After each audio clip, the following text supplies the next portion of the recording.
વિદ્યાર્થી મિત્રો, સારથી support YouTube channel પર અને તમારા બધાના જે ઓનલાઈન ક્લાસીસ ચાલુ છે એ ક્લાસીસની અંદર આજે મનોવિજ્ઞાનનો જે પહેલો ક્લાસ છે એ પહેલા ક્લાસની અંદર આજે આપણે 20 માર્કના જે હેતુલક્ષી પ્રકારના પ્રશ્નો પૂછાય છે 20 માર્ક્સના ઇન ધ સેન્સ કે તમને ખ્યાલ છે કે સાહેબ આપણે આખો એ વિભાગ જે આવે છે એ વિભાગ ટોટલ 20 માર્કનો આવે છે। એ વિભાગ કુલ કેટલા માર્ક્સનો આવે છે તો કે સાહેબ 20 માર્કનો આવે છે અને 20 માર્કમાં જેટલા આઈએમપી પ્રશ્નો પરીક્ષામાં અગાઉ પૂછાઈ ગયા છે અને પૂછાવાની સંભાવના ધરાવે છે એટલા જ પ્રશ્નો અહીંયા આપણે જોવાના છીએ, જેથી કરીને વધારે પડતા પ્રશ્નો તમારે યાદી ન રાખવા પડે અને વધારે પડતું બોરિંગ ટૂંકમાં વધારે કન્ટેન્ટ ભેગું ન કરવું પડે। એટલે જે અગત્યનું છે એ જ આપણે આ ક્લાસીસની અંદર તમને આપવાના છીએ, રાઈટ। તો સૌથી પહેલાં તમને ખ્યાલ જ છે કે ભાઈ આપણા દરેક ક્લાસની પીડીએફ પણ તમે એપ્લિકેશનમાંથી મેળવી શકશો। ક્લાસ જોવાનું ઓપ્શન છે ત્યાં ડાઉનલોડનું ઓપ્શન પણ મળી જશે। તો ફટાફટ શરૂઆત કરીએ। એક જ ક્લાસ થશે, આ એક ક્લાસ તમારે મેક્સિમમ બને એટલી વખત રિપીટ કર્યા રાખવાનો। આમાંથી જ 17-18 માર્કના પ્રશ્ન હશે। 20-20ની ખાતરી નથી આપતો, મે બી હોઈ પણ શકે, પણ 17ની તો ગેરંટી આપું છું કે 17થી 18 ક્વેશ્ચન જે છે વન લાઇનર મતલબ કે એમસીક્યુ ટાઈપના એ તમારે આમાંથી જ હશે। એટલે આટલા પ્રશ્નો તમારે કરવાના છે। મેક્સિમમ 1 વખત 2 વખત 3 વખત 4 વખત જેટલી વખત વિડીયો જોવો હોય એટલી વખત વિડીયો જોઈ નાખવાનો, જેથી કરીને તમારે વાંચવું ન પડે। આમાં કોઈ લિમિટ નથી કે તમે એક જ વાર વિડીયો જોઈ શકો, જેટલી વખત જોવો એટલી વખત જોઈ શકશો। જોઈએ આપણે સૌથી પહેલો ક્વેશ્ચન બહુ અગત્યનો છે ને, આમાંથી અમુક પ્રશ્ન મેં જે અગાઉ રિપીટ થયા હતા 2 વાર રિપીટ થયા હોય તો મેં આમાં 2 વખત લખી નાખ્યા છે, 3 વાર રિપીટ થયા હોય તો 3 વખત લખી નાખ્યા છે, જેથી આપણને ખ્યાલ આવે કે કયો પ્રશ્ન અગત્યનો છે, કયો પ્રશ્ન પૂછાઈ શકે એવો છે અને અગાઉ કેવા પ્રશ્નો પૂછાઈ ગયા છે, રાઈટ। જોઈએ આપણે વધારે સમય નથી લેવો। ગંધના પ્રકારો કયા મનોવૈજ્ઞાનિકે આપ્યા છે તો ગંધના પ્રકારો છે એ ઓપ્શન નંબર ડી આવશે કે હેનિંગ નામનો મનોવૈજ્ઞાનિક છે એ હેનિંગ નામના મનોવૈજ્ઞાનિક દ્વારા ગંધના 6 પ્રકાર આપવામાં આવેલા છે, એટલે જવાબ આવશે ઓપ્શન નંબર ડી। એના પછી નીચેનામાંથી કયા મનોવૈજ્ઞાનિકને તબીબી ક્ષેત્રે નોબેલ પારિતોષિક મળેલું હતું તો જવાબ આવશે પાવલોવ। અને આ પાવલોવે એક પ્રાણી ઉપર પ્રયોગ કર્યા હતા અને એ પ્રાણીનું નામ છે કૂતરો। ઘણી વખત પરીક્ષામાં પ્રશ્ન પૂછાય કે પાવલોવે કયા પ્રાણી ઉપર પ્રયોગો કર્યા હતા તો યાદ રાખવાનું કૂતરા ઉપર, જેને કયા પ્રયોગ તરીકે ઓળખવામાં આવે છે તો કે સાહેબ આ પાવલોવનો પ્રયોગ છે એને શાસ્ત્રીય અભિસંધાન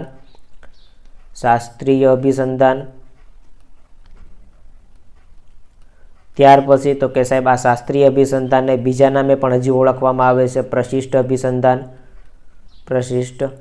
અભિસંધાન અથવા પાવલોવનો પ્રયોગ, રાઈટ। આ બધી વસ્તુ તમને લાંબા પ્રશ્નોમાં જ્યારે સમજશું ત્યારે આપણને કાયમ લાગી એવી છે, એટલે અહીંયા ડિસ્કસ કરી। એના પછીનો ક્વેશ્ચન છે પ્રતિભા સંપન્ન વ્યક્તિઓનો બુદ્ધિઆંક કેટલો હોય। પહેલાં તો આપણે એ સમજવું પડે કે સાહેબ પ્રતિભા સંપન્ન વ્યક્તિ કહેવાય કોને તો કે જેનો બુદ્ધિઆંક 130 કરતાં વધારે હોય એને પ્રતિભા સંપન્ન કહેવાય। તો પ્રતિભા સંપન્ન વ્યક્તિનો બુદ્ધિઆંક કેટલો હોય તો કે 130 કરતાં વધારે હોય। હવે આપણે આગળના ક્વેશ્ચનની વાત કરીએ। એક જ મિનિટ, અહીંયાથી હું સ્ક્રોલ કરી નાખું, લખાણ હટાવી દઉં એક વખત। એના પછી પ્રશ્ન નંબર 4 આપેલો છે મનોવલણ જન્મજાત નહીં પરંતુ કેવા હોય તો જવાબ આવશે ઓપ્શન નંબર સી મનોવલણ જન્મજાત નહીં પરંતુ સંપાદિત હોય। સંપાદિતનો મતલબ થાય શીખેલા। કોઈ નાનું બાળક હોય તો એ નાનપણથી જ અમુક પ્રકારની વસ્તુ શીખી ન આવે, દુનિયા ઉપર આવે, પૃથ્વી ઉપર આવે, લોકોના સંપર્કમાં આવે, એના કારણે બધી વસ્તુ શીખતું હોય છે, એટલે મનોવલણ જન્મજાત ન હોય, શીખેલા સંપાદિત હોય। એના પછીનો ક્વેશ્ચન છે અજ્ઞાત કે અભાનપણે અહમને ટકાવી રાખવાની પ્રયુક્તિને શું કહેવાય તો જવાબ આવશે બચાવ પ્રયુક્તિ। જાણતા કે અજાણતા આપણો ઈગો હર્ટ થતો હોય તો ઈગો હર્ટ ન થાય એના માટે આપણે શું કરીએ, બચાવ પ્રયુક્તિનો ઉપયોગ કરીએ। ઘણીવાર પૂછાય બચાવ પ્રયુક્તિ કોને કહેવાય તો કે ભાઈ વ્યક્તિ પોતાના બચાવની અંદર સાચાના બદલે સારા કારણો રજૂ કરે, આને બચાવ પ્રયુક્તિ કહેવાય। એના પછીનો ક્વેશ્ચન છે ક્વેશ્ચન નંબર 6 મહર્ષિ મહેશ યોગી દ્વારા કયા પ્રકારના ધ્યાનનો પ્રચાર થયો છે જવાબ આવશે ભાવાતીત ધ્યાન। કયો ધ્યાન? ભાવાતીત ધ્યાન। અને આમાંથી પ્રશ્ન 5 માર્કમાં આવી શકે કે ભાવાતીત ધ્યાનની પ્રક્રિયા અથવા તો મહર્ષિ મહેશ યોગી પ્રણીત ભાવાતીત ધ્યાનનો પરિચય આપો, કોઈ પણ રીતે પૂછાઈ શકે, આપણે ડિસ્કસ કરવાનું જ છે। એના પછીનો ક્વેશ્ચન છે ઓઝોનનું પડ પાતળું થવાના કારણે કયા રોગોનું પ્રમાણ વધી રહ્યું છે તો જવાબ આવશે ઓઝોનનું પડ પાતળું થાય છે એટલે અલ્ટ્રાવાયોલેટ કિરણો સીધા પૃથ્વી ઉપર આવે અને પરિણામે સ્કિન ત્વચા જે છે એના કેન્સરનું પ્રમાણ વધે, એટલે જવાબ આવશે એ ચામડીના કેન્સરનું પ્રમાણ વધે। ત્યાર પછીનો ક્વેશ્ચન છે નીચેનામાંથી સંસ્થાનું લક્ષણ નથી, તો સંસ્થાના લક્ષણમાં આવશે સેવાનો અભાવ. કોઈ પણ ઓર્ગેનાઇઝેશન હોય, સંસ્થા હોય, તો આમાં તમે કામ ન કરો, કામ ચોરી કરો તો એ ચાલે નહીં, એટલે એના લક્ષણમાં ન આવે. સમાન લક્ષ્ય હોય, શ્રમ વિભાજન, જવાબદારી, અધિકાર, આ બધી વસ્તુ લક્ષણો આવે, પણ સેવાનો અભાવ છે એ સેવાનો અભાવ સંસ્થાના લક્ષણમાં આવતો નથી. ત્યાર પછીના ક્વેશ્ચનની વાત કરીએ, ક્વેશ્ચન નંબર 9. બે અથવા બેથી વધુ વ્યક્તિઓ વચ્ચેની મોઢામોઢની વાતચીત એટલે શું? અને આ પ્રશ્ન અવારનવાર પરીક્ષામાં આવી ગયો છે અને જવાબ આવશે મુલાકાત. શું કહેવાય? એને મુલાકાત કહેવાય. એના પછી મનોવિજ્ઞાનની એક શાખાને વિધાયક મનોવિજ્ઞાન આવું નામ કોણે આપ્યું? તો મનોવિજ્ઞાનની એક શાખા બ્રાન્ચ છે એને વિધાયક મનોવિજ્ઞાન એવું નામ છે, એ માર્ટિન સેલિગમેન દ્વારા પ્રાપ્ત થયું છે. જવાબ આવશે ડી. એના પછી કયા મનોવૈજ્ઞાનિકે ગંધના 6 પ્રકાર આપ્યા? જો પ્રશ્ન રિપીટ થયો, મતલબ કે 2018માં પૂછ્યો છે, 2019માં ફરી વખત આવ્યો, એટલે એવા પ્રશ્ન મેં અહીંયા રિપીટ થયેલા હોય એમને લઈ લીધા છે, એટલે તમને ખ્યાલ આવે કે આમાંથી ઘણા બધા ક્વેશ્ચન તો એવા છે કે જે અગાઉ પૂછાઈ ગયા હોય અને પાછા પૂછાતા હોય. એટલે આપણને એનાલિસિસ કરવામાં ખબર પડે કે સાહેબ આમાંથી 90% સિલેબસ તો એવો છે કે જે અગાઉ પૂછાઈ ગયો અને એનું પાછું પૂછ્યું હોય, નવું કેમ કે લાવવાનું નથી. હવે તમે તમારું મનોવિજ્ઞાનનું પાઠ્યપુસ્તક જુઓ, તેમાં 150 પેજ છે. કેટલા પેજ? 150 પેજ. હવે 150 પેજમાંથી છેલ્લા 7 વર્ષના પેપર થાય, 2018, 19, 20, 21, 22, 23, 24, 7 વર્ષના થયા. છેલ્લે જે રિસેન્ટલી અભ્યાસક્રમ બદલાયો હતો એ 2018માં બદલાયો હતો. એના પછી તો કે ભાઈ 21, 22ની અંદર પરીક્ષાની પદ્ધતિ બદલાઈ, બીજું કાંઈ કન્ટેન્ટ, સ્વાધ્યાય અથવા તો અંદર જે વસ્તુ આપેલી છે એ કન્ટેન્ટ ફેર્યું નથી. એટલે જે 7 વર્ષથી પૂછાતું આવતું એનું એ જ પૂછાય. 150 પેજની વચ્ચેનું જે કંઈ કન્ટેન્ટ અગત્યનું છે 7 વર્ષમાં ખબર પડી જાય. એટલે આઈએમપી બધી વસ્તુઓ છે એ અહીંયા તમને ખ્યાલ આવ્યું છે કે સાહેબ આ રિપીટ થયેલો પ્રશ્ન છે, તો જવાબ આવશે હેનિંગ. એક વખત આવી ગયો છે. એના પછીનો ક્વેશ્ચન છે શીખેલી પ્રતિક્રિયાની લુપ્તતાને શું કહેવાય? તો જવાબ આવશે ઓપ્શન નંબર ડી, વિલોપન કહેવાય. શીખેલી પ્રતિક્રિયા મતલબ કે અગાઉ તમે કોઈક વસ્તુ શીખ્યા હતા અને પછી જેમ જેમ સમય પસાર થતો ગયો એમ એ વસ્તુ ભૂલાઈ ગઈ. તો પહેલાં કંઈક શીખ્યા હતા, પછી એ ભૂલાઈ ગયું, લુપ્ત થઈ ગયું, તો એને શું કહેવાય? એને સાહેબ વિલોપન કહેવાય. એને શું કહેવાય? વિલોપન કહેવાય. એના પછીનો ક્વેશ્ચન છે મનોદુર્બળતા ધરાવતી વ્યક્તિનો બુદ્ધિઆંક કેટલો હોય? મનોદુર્બળતા ધરાવતી વ્યક્તિનો બુદ્ધિઆંક છે સાહેબ, એ જવાબ આવશે ઓપ્શન નંબર બી, 70 કરતાં નીચે હોય. અને આમાંથી એક પ્રશ્ન પૂછાઈ શકે કે સાહેબ પ્રતિભા સંપન્નનો બુદ્ધિઆંક કેટલો હોય? તો પ્રતિભા સંપન્નનો બુદ્ધિઆંક છે ને 130 કરતાં વધારે હોય. રાઈટ, યાદ આવે છે હમણાં જે અગાઉ પ્રશ્ન આવી ગયો હતો કે ભાઈ બુદ્ધિશાળી વ્યક્તિ હોય પ્રતિભા સંપન્ન, એનો બુદ્ધિઆંક 130 કરતાં વધારે હોય. અને કોઈ વ્યક્તિ મનોદુર્બળતા ધરાવતું હોય, ટૂંકમાં જેને આપણે કહીએ માનસિક રીતે ગાંડા જેવું હોય, એનો બુદ્ધિઆંક 70 કરતાં નીચે હોય. એના પછીનો ક્વેશ્ચન છે અશિક્ષિતો પરંપરાગત માન્યતાઓને વળગી રહે છે, માટે પૂર્વગ્રહમાં પરિવર્તન લાવવા શિક્ષણ જરૂરી છે. આવું એક વાક્ય કોઈક રિસર્ચ દ્વારા સાબિત થયું હતું. આ કયા સંશોધકના સંશોધનમાં જોવા મળ્યું હતું? તો જવાબ આવશે ઓપ્શન નંબર સી, સ્ટેમ્બર. ઘણીવાર પૂછાય છે પ્રશ્ન.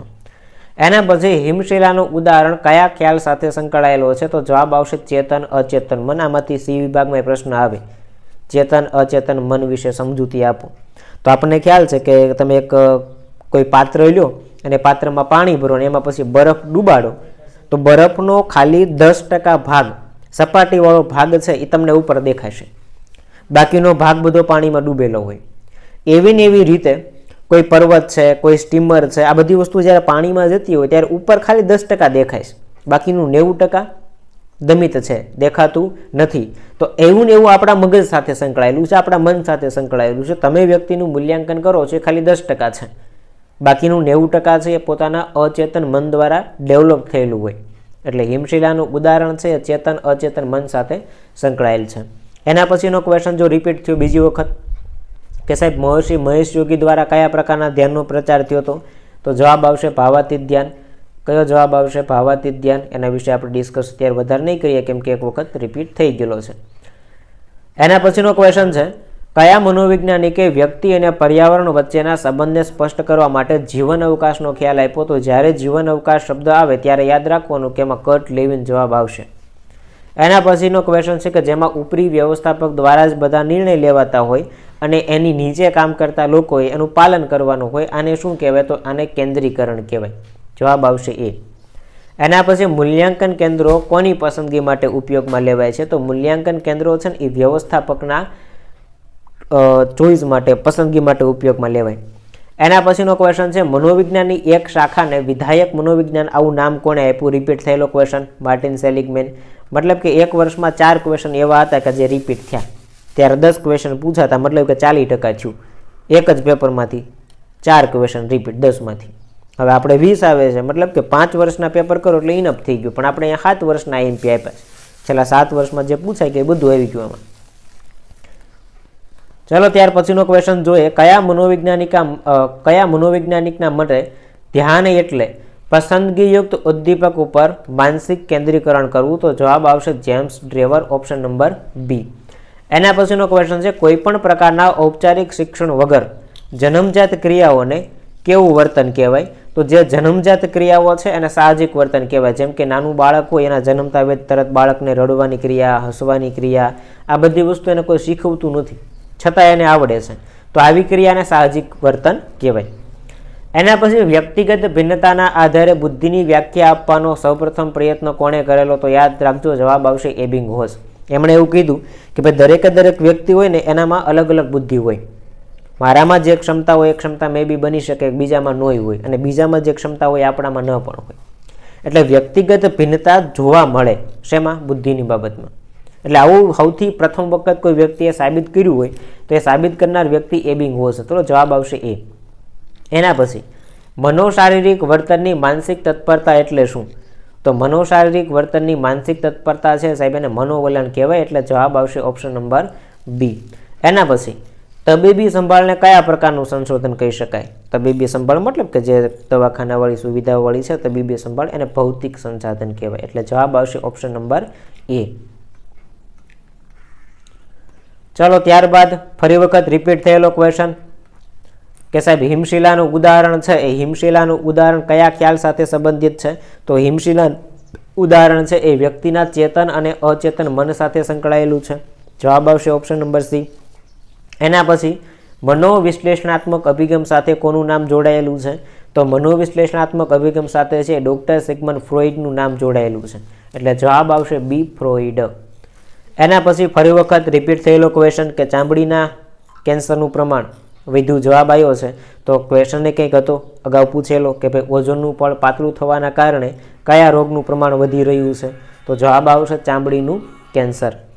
એના પછી ઈચ્છિત પ્રવૃત્તિને પ્રબળ કરે એને શું કહેવાય? તો એને સાહેબ પ્રબલન કહેવાય. ઈચ્છિત પ્રવૃત્તિને પ્રબળ કરે મતલબ કે ઘણી વખત એવું બને કે ભાઈ નાનું બાળક હોય લેસન ન કરતું હોય એટલે મમ્મી પપ્પા એવું કહે કે આનું પૂરું કરી દે આટલું લેસન એટલે તને ચોકલેટ આપીશ કે રમવા જવા દઈશ કે મોબાઈલ આપીશ કે આવી કંઈક લાલચ આપે. તો આ લાલચને છે ને મનોવિજ્ઞાનની ભાષામાં પ્રબલન કહેવાય કે જેનાથી વ્યક્તિ કામ કરવા માટે પ્રેરિત થાય. રાઈટ, પ્રેરિત થાય આને પ્રબલન કહેવાય. એના પછી સંસ્કૃતિમાં નીચેનામાંથી કોનો સમાવેશ કરી શકાય? તો સામાજિક નિયમો, સામાજિક ધોરણો, સામાજિક મૂલ્યો, આ ત્રણનો સમાવેશ થાય. એટલે જવાબ આવશે ઓપ્શન નંબર ડી, આપેલા તમામ. ચલો એના પછી ક્વેશ્ચન નંબર 31 આગળ વધીએ. ધ્યાનની જનની તરીકે કોને ઓળખવામાં આવે છે? તો જવાબ આવશે રસ. ધ્યાનની જનનીનો અર્થ પહેલાં તો શું થાય? તો કે સાહેબ આપણને જે બાબતમાં રસ હોય એ બાબતની અંદર આપણે વધારે સમય સુધી આપણું ધ્યાન છે ને ટકાવી રાખીએ. એટલે રસ એક એવી બાબત છે કે જેને ધ્યાનની જનની તરીકે ઓળખવામાં આવે છે. તમને આ ક્લાસ જોવો ન ગમતો હોય, તમને કદાચ આમ પકડીને બેસાડવામાં આવે તો તમે ન જોવો, પણ જો આપણા રસની વસ્તુ હોય, આપણા રસની વિષય વસ્તુ હોય તો એમાં બાય ડિફોલ્ટ મન લાગે, બાય ડિફોલ્ટ એમાં તમે ધ્યાન આપો. એટલે રસ છે ને એને ધ્યાનની જનની તરીકે ઓળખવામાં આવે છે. એના પછીનો ક્વેશ્ચન છે પ્રયત્ન અને ભૂલ દ્વારા શિક્ષણના પ્રયોગો કોણે કરેલા? તો પ્રયત્ન અને ભૂલ દ્વારા શિક્ષણના પ્રયોગો છે સાહેબ એ થોર્નડાઈકે કરેલા. કોણે કરેલા? થોર્નડાઈકે. અને આણે કયા પ્રાણી ઉપર પ્રયોગો કર્યા હતા? તો કે આણે બિલાડી ઉપર પ્રયોગ કર્યા હતા. કોના ઉપર? બિલાડી ઉપર. પાવલોવની અંદર આપણે વાત કરી હતી કે નોબેલ પારિતોષિક મળ્યો તો કયા પ્રાણી ઉપર અભ્યાસ કર્યા હતા? તો કે સાહેબ એમણે કૂતરા ઉપર પ્રયોગો કર્યા હતા. પછી આપેલું છે સ્કિનર, જેનો કારક અભિસંધાન, તો કે સાહેબ આમણે ઉંદર ઉપર પ્રયોગો કર્યા હતા. કોની ઉપર? ઉંદર ઉપર. કારક અભિસંધાન જે છે એ. એના પછીનો ક્વેશ્ચન છે બુદ્ધિ અંગનો ત્રિપરિમાણાત્મક સિદ્ધાંત કોણે આપેલો છે? તો જવાબ આવશે ગિલફર્ડ. જવાબ શું આવશે? ગિલફર્ડ. સ્પીયરમેન છે એમણે દ્વિઘટક સિદ્ધાંત આપ્યો હતો. કયો આપ્યો હતો? દ્વિઘટક. પરીક્ષામાં ઘણી વખત પૂછાય તો કાયમ લાગે એવું છે કે સ્પીયરમેનનો કયો સિદ્ધાંત નીચેનામાંથી છે બુદ્ધિ સાથે સંકળાયેલો? તો યાદ રાખવાનું દ્વિઘટક સિદ્ધાંત. અને હજી એક અહીંયા ઓપ્શનમાં આપેલું છે ગાર્ડનર. આમણે છે એ બહુવિધ બુદ્ધિનો સિદ્ધાંત આપ્યો. તો કયો આપ્યો? તો બહુવિધ બુદ્ધિનો સિદ્ધાંત. એમણે એવું કીધું હતું કે ભાઈ દરેક વ્યક્તિ હોય ને એમાં કોઈ એક પ્રકારની બુદ્ધિ ન હોય, 8 પ્રકારની બુદ્ધિ હોય. મે બી બની શકે કે કોઈનામાં એક હોય, કોઈનામાં 2 પ્રકારની હોય, રાઈટ? સાંગીતિક, ગાણિતિક, તાર્કિક, અવકાશીય, પ્રાકૃતિક, જેને આપણે નૈસર્ગિક કહીએ છીએ. આવી 8 પ્રકારની બુદ્ધિ આપી. એટલે યાદ રાખવાનું, ગાર્ડનરનો બહુવિધ બુદ્ધિનો સિદ્ધાંત, સ્પીયરમેનનો દ્વિઘટક સિદ્ધાંત અને ગિલફર્ડનો ત્રિપરિમાણાત્મક સિદ્ધાંત. આમાંથી કોઈ પણ પૂછાય તો યાદ રાખવાનું. આ ઇન્ટરકનેક્ટ કરીને એટલા માટે સમજાવું છું કે અહીંયા આપણે જે પ્રશ્ન લીધા ને એમાંથી બીજા ઓપ્શન ઉપરથી પ્રશ્ન બની શકે. એના પછી માનવીના મનમાં રૂઢ થયેલા ખોટા ખ્યાલને શું કહેવાય? પૂર્વગ્રહ કહેવાય. મનોવલણ છે ને હકારાત્મક હોય, જ્યારે પૂર્વગ્રહ નકારાત્મક હોય. એટલે ખોટા ખ્યાલ હોય એને પૂર્વગ્રહ કહેવાય. ચલો, એના પછીનો ક્વેશ્ચન છે, આંતરિક સહજ પ્રતિક્રિયા કઈ છે? જવાબ આવશે રડવું. આંતરિક સહજ પ્રતિક્રિયા કઈ છે? તો કે જવાબ આવશે રડવું. એના પછી ફરી વખત ત્રીજી વાર રિપીટ થયેલો ક્વેશ્ચન, હિમશિલાનું ઉદાહરણ કયા ખ્યાલ સાથે સંકળાયેલ છે? ચેતન અચેતન મન. એક પણ વખત ઓપ્શન એ ફેરો નથી. સી જવાબ આવતો એટલે સી જ આવે, એમાં એક નામનો ચેન્જીસ નહીં. એટલે જવાબ ચેતન અચેતન મન. ફ્રોઈડ વાળો ક્વેશ્ચન બીજી વખત રિપીટ થયો. જો મનોવિશ્લેષણાત્મક અભિગમ સાથે કોનું નામ જોડાયેલું છે? તો ફ્રોઈડનું નામ જોડાયેલું છે. એના પછીનો ક્વેશ્ચન, પર્યાવરણની મોટાભાગની જે સમસ્યાઓ છે એ પર્યાવરણની મોટાભાગની સમસ્યાઓ કેવી છે? તો જવાબ આવશે માનવ સર્જિત. આપણા દ્વારા કંઈક ને કંઈક પ્રકૃતિમાં હળી કરીએ એટલે કંઈક ને કંઈક આફત આવે. એટલે મોટાભાગની જે પ્રોબ્લેમ્સ છે, મોટાભાગની સમસ્યાઓ છે, આ બધી માણસ દ્વારા ક્રિએટ કરેલી, માનવ સર્જિત જેને આપણે કહીએ. ચલો આગળ વધીએ. કર્મચારીઓની પસંદગી માટેની પદ્ધતિઓમાં નીચેનામાંથી કોનો સમાવેશ નથી થતો? તો સાહેબ એમાં જવાબ આવશે લાગવગ કે ભલામણ છે.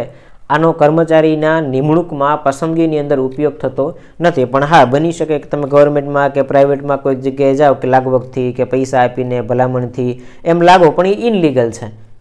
હકીકતની અંદર કર્મચારીની પસંદગી માટેની જે પદ્ધતિઓ છે આની અંદર સાહેબ અરજીપત્રક આવે. અરજીપત્રક મતલબ કે ઘણી વખત તમે જોયું હશે કે ભાઈ કોઈ પરીક્ષા જાહેર થાય ને એની પહેલાં ફોર્મ ભરાય, અરજીપત્રક. એના આધારે તમારા શૈક્ષણિક મેરિટના આધારે સીધી તમને નિમણૂક મળી શકે. પછી તો કે સાહેબ અમુક વખતે એની મુલાકાત થાય, ઇન્ટરવ્યૂ લે, ઇન્ટરવ્યૂ લઈને પછી કોઈ કર્મચારીને નોકરી આપે. પછી તો કે સાહેબ એમની લેખિત કસોટી પણ લે. અત્યારે જે સ્પર્ધાત્મક પરીક્ષાઓ લેવાય છે આ લેખિત કસોટી કહેવાય. પણ એમાં કોઈ જગ્યાએ લાગવગ કે ભલામણનો ઉલ્લેખ હોતો નથી. એટલે કર્મચારીની પસંદગી માટે લાગવગ કે ભલામણ એનો સમાવેશ ના થાય. એના પછી વિધાયક મનોવિજ્ઞાનની લાંબો ઇતિહાસ અને ટૂંકો ભૂતકાળ ધરાવે છે, આવું કોણે નોંધ્યું? જવાબ આવશે પીટરસન. અને આ પ્રશ્ન આ વખતની બોર્ડની પરીક્ષામાં પૂછાવાની સંભાવના 99% છે. આ ક્વેશ્ચન અવારનવાર રિપીટ થયેલો છે. વિધાયક મનોવિજ્ઞાન એ લાંબો ઇતિહાસ અને ટૂંકો ભૂતકાળ ધરાવે છે, આવું કોણે કીધું? જવાબ આવશે પીટરસન. એના પછીનો ક્વેશ્ચન છે, પ્રત્યક્ષીકરણમાં સંગઠનના નિયમો આપનાર મનોવૈજ્ઞાનિકો કયા કયા છે? જવાબ આવશે વર્ધીમર, કોહલર અને કોફકા. આ ત્રણ વ્યક્તિઓ છે એમણે પ્રત્યક્ષીકરણમાં સંગઠનના નિયમો આપ્યા હતા. સમાનતા, સમીપતા, પૂરકતા, સમાવેશકતા, આ 4 નિયમો આપ્યા હતા. એના પછી શીખેલી પ્રતિક્રિયાની લુપ્તતાને શું કહેવાય? જવાબ આવશે વિલોપન. એક વખત પૂછાઈ ગયો છે કે અગાઉ તમને કંઈક યાદ હતું પછી ભૂલી ગયા, આને શું કહેવાય? વિલોપન કહેવાય. ચલો એના પછી આગળ વધીએ. બુદ્ધિ અંગેનો ત્રિપરિમાણાત્મક સિદ્ધાંત કોણે આપ્યો? રિપીટ થયેલો ક્વેશ્ચન છે. જવાબ આવશે ગિલફર્ડ. સ્પીયરમેનનો દ્વિઘટક સિદ્ધાંત, ગાર્ડનરનો બહુવિધ બુદ્ધિનો સિદ્ધાંત અને ગિલફર્ડનો ત્રિપરિમાણાત્મક સિદ્ધાંત. આ ત્રણે મેં તમને હજી હમણાં અગાઉ સમજાવેલા છે. ચાલો એના પછી માનવીના મનમાં રૂઢ થયેલા ખોટા ખ્યાલને શું કહેવાય? જો આ બધા પ્રશ્ન હવે રિપીટ થયેલા, પૂર્વગ્રહ કહેવાય એને. એટલે આટલા પ્રશ્નનો જે વિડીયો છે ને એ વિડીયો તમારે જોજો જ કરવાનો છે. 2 વખત 3 વખત 4 વખત જ્યારે નવરાઈ મળે ને ત્યારે જોઈ લેવાનું. જ્યારે નવરાઈ મળે ત્યારે જોઈ લેવાનું. અને થોડીક સ્પીડ ઓછી લાગતી હોય તો ડબલ સ્પીડમાં મૂકવાનું. 2x સ્પીડ કરીને જવા દેવાનું, એરફોન પહેરીને સાંભળ્યા રાખવાનું. જે તે વખતે પરીક્ષામાં થોડું ઘણું કંઈક યાદ આવે ને તો પરીક્ષામાં સીધો MCQ ટીક થઈ જાય. અને વાંચેલા કરતાં સાંભળેલું છે ને એ વધારે યાદ રાખે. આંખ, કાન, નાક, જીભ, ત્વચા આ 5 જ્ઞાનેન્દ્રિયો દ્વારા મગજ સુધી માહિતી પહોંચે. તો જોવા કરતાં, વાંચવા કરતાં મગજને એક્ટિવ રાખવું એની કરતાં સાંભળેલી વસ્તુ હોય ને એ થોડુંક વધારે યાદ રહે. એટલે સાંભળ્યા રાખવાનો ક્લાસ જ્યારે નવરાઈ મળે ત્યારે. એના પછીનો ક્વેશ્ચન એ રિપીટ થયેલો છે કે ભાઈ આંતરિક સહજ પ્રતિક્રિયા કઈ છે? તો જવાબ આવશે રડવું. એના પછીનો ક્વેશ્ચન સતત 4 વખતથી બોર્ડની પરીક્ષામાં રિપીટ. હિમશિલાનું ઉદાહરણ કયા ખ્યાલ સાથે સંકળાયેલું છે? જવાબ આવશે ચેતન અચેતન મન સાથે. એના પછીનો ક્વેશ્ચન મહર્ષિ મહેશ યોગી દ્વારા કયા ધ્યાનનો પ્રચાર થયો? 3 વખત રિપીટ થયું. જવાબ આવશે ભાવાતીત ધ્યાન. એના પછીનો ક્વેશ્ચન છે હવામાં કાર્બન ડાયોક્સાઇડ છૂટવાના પ્રમાણને ઓછું કરવા માટે શું કરવું જોઈએ? તો જવાબ આવશે કુદરતી સંપત્તિનો યોગ્ય ઉપયોગ. જો આમાં ક્વેશ્ચનની અંદર જવાબમાં થોડોક ડાઉટ વાળું છે કે સાહેબ કાર્બન ડાયોક્સાઇડ છે તો વૃક્ષો ઉછેરવા પણ જવાબ ન આવી શકે, પણ પાઠ્યપુસ્તકના ઓથેન્ટિક પ્રૂફ પ્રમાણે જોઈએ તો આની અંદર કુદરતી સંપત્તિનો યોગ્ય ઉપયોગ કરીએ તો પણ કાર્બન ડાયોક્સાઇડનું પ્રમાણ ઓછું થઈ જાય. જેમ કે આપણે વાહન લઈને જવાની જરૂર ન હોય તો આપણે હાલીને જતા રહીએ તો એટલી વખત આપણા વાહનમાંથી જે ધુમાડો નીકળ્યો એ ધુમાડો તો બચી ગયો, ધુમાડો ન નીકળ્યો એનો મતલબ કે કાર્બન ડાયોક્સાઇડ ન છૂટ્યો. વાહનમાંથી carbon dioxide, methane, nitrous oxide આની સિવાય બીજું કાંઈ નથી હોતું. પછી તો કે ભાઈ માનો કે બિનજરૂરી આપણે કોઈ જગ્યાએ ધુમાડો કરીએ લાકડા બાળીને કે પાંદડા બાળીને તો એમાંથી શું થયું? ધુમાડો થયો મતલબ કાર્બન ડાયોક્સાઇડ છૂટ્યો. એના પછી તો કે ભાઈ આપણે રસોઈની અંદર બળતણ તરીકે જે લાકડાનો ઉપયોગ કરીએ બાળીએ એટલે એમાંથી પણ કાર્બન ડાયોક્સાઇડ છૂટે.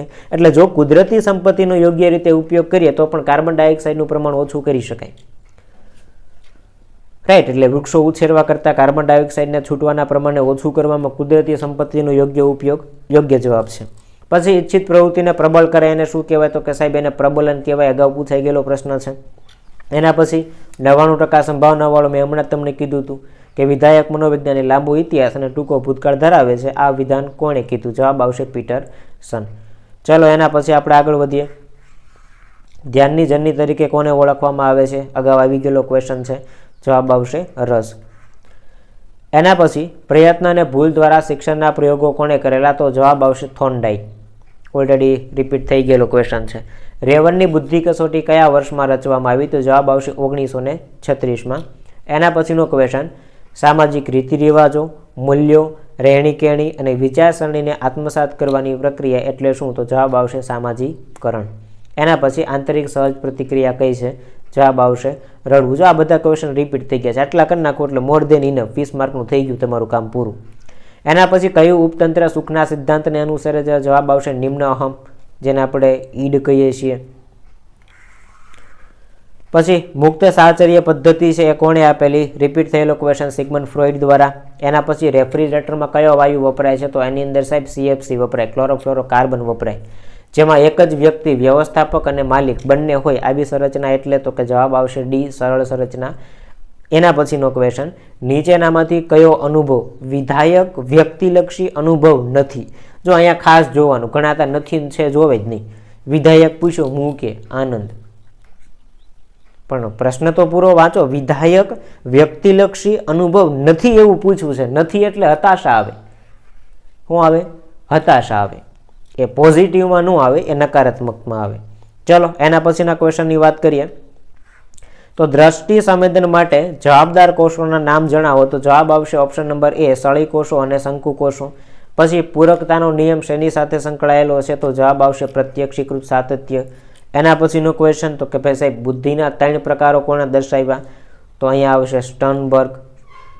પછી તો કે ભાઈ બુદ્ધિ માપન કરવાનું સૂત્ર કોણે દર્શાવ્યું? તો જવાબ આવશે ખાલી સ્ટર્ન.